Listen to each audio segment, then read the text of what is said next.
இந்தியாவிலே அண்மையில் ஒரு தொழிலதிபர் மரணித்தார். டாடா குரூப் ஆஃப் கம்பெனி பெரியோர் தொழிலதிபர். அவர் மரணித்த நேரத்தில் எல்லோரும் உலகத்தில் கவலையை வெளிப்படுத்தினார்கள். அவருடைய பொருட்களை பயன்படுத்தாதவர்கள் கூட கவலையை வெளிப்படுத்தினார்கள். அவர் ஒரு வேலையை செஞ்சார், நியாயமாக நடந்தார், நியாயத்தை தாண்டி தர்மத்தோடு நடந்தார். ஒரு சந்தர்ப்பத்தில் பெரும் செல்வந்தராக மாறிவிட்டார். இந்த மக்களுக்கு ஏதாவது ஒன்று செய்ய வேண்டும். உடனே செல்கிறார். ரசூலுல்லாஹ் சொன்னாங்களே, ரஹிம் அல்லாஹு அப்தன் சம்ஹன் இதா பா, விற்கின்ற பொழுதும் வாங்குகின்ற பொழுதும் பெருந்தன்மையோடு நடந்து கொள்கின்றவர்களுக்கு அல்லாஹ் அருள் செய்யட்டும் என்று ஸல்லல்லாஹு அலைஹி வஸல்லம் அவங்க துஆ செஞ்சாங்க.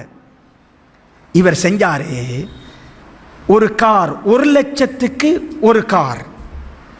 எல்லா சாதாரண குடும்பங்களும் இந்த மழை இல்லாமல் வெயில் இல்லாமல் பயணிக்க வேண்டும் என்பதை ஒரு கனவாக அறிவித்து விடுகிறார். அவர் அறிவித்து அந்த முயற்சியில் ஈடுபடுகிறார், கஷ்டப்படுகிறார். ஆனால் முடியாமல் போகிறது. கிட்டத்தட்ட 4-5 வருடங்களுக்கு பிறகுதான் அவருடைய அறிவிப்பை சாத்தியப்படுத்த முடிகிறது. 4-5 வருடங்களில் இரும்பின் விலை, இதர பாகங்களின் விலை 3 மடங்காக அதிகரித்திருக்கிறது. 1,00,000 ரூபாய் என்று அறிவித்த காரை 3 லட்சத்துக்கு தான் கொடுக்கலாம் இந்திய மதிப்பில். அப்படி கொடுத்தா கூட அது நல்ல விலை தான்.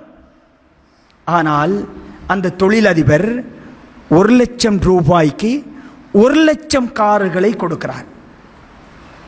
ஊடகங்கள் கேட்கின்றன, இது எப்படி சாத்தியம்? நீங்க அறிவிச்சதுக்கு பிறகு, வாக்கு கொடுத்ததுக்கு பிறகு காலங்கள் பல கடந்து போயிருக்கின்றன, விலைகள் உயர்ந்திருக்கின்றன. 3 லட்சத்துக்கு கொடுத்தா கூட தப்பு கிடையாது, யாரும் கேட்க மாட்டாங்க. அவர் சொல்கிறார், a promise is a promise. வாக்குறுதிகள் வாக்குறுதிகள் தான். நான் கொடுத்த வாக்குறுதி காப்பாற்றப்பட வேண்டும் என்று சொல்கிறார். சகோதரர்களே, அல் குர்ஆனில் அல்லாஹு தஆலா சொல்கிறான், யா அய்யுஹல்லதீன ஆமனு, ஈமான் கொண்ட விசுவாசிகளே, உடன்படிக்கைகளை, ஒப்பந்தங்களை முழுமையாக நிறைவேற்றுங்கள் என்று அல்லாஹ் சொல்கிறான். எனவே சகோதரர்களே, எங்களை நம்பி வருகின்ற வாடிக்கையாளர்கள், எங்களுக்கு கீழ் பணி செய்கின்றவர்களுக்கு சேர வேண்டியதை கொடுப்பதில் பின்னிற்காதீர்கள். அதை இழப்பென்று கருதாதீர்கள்.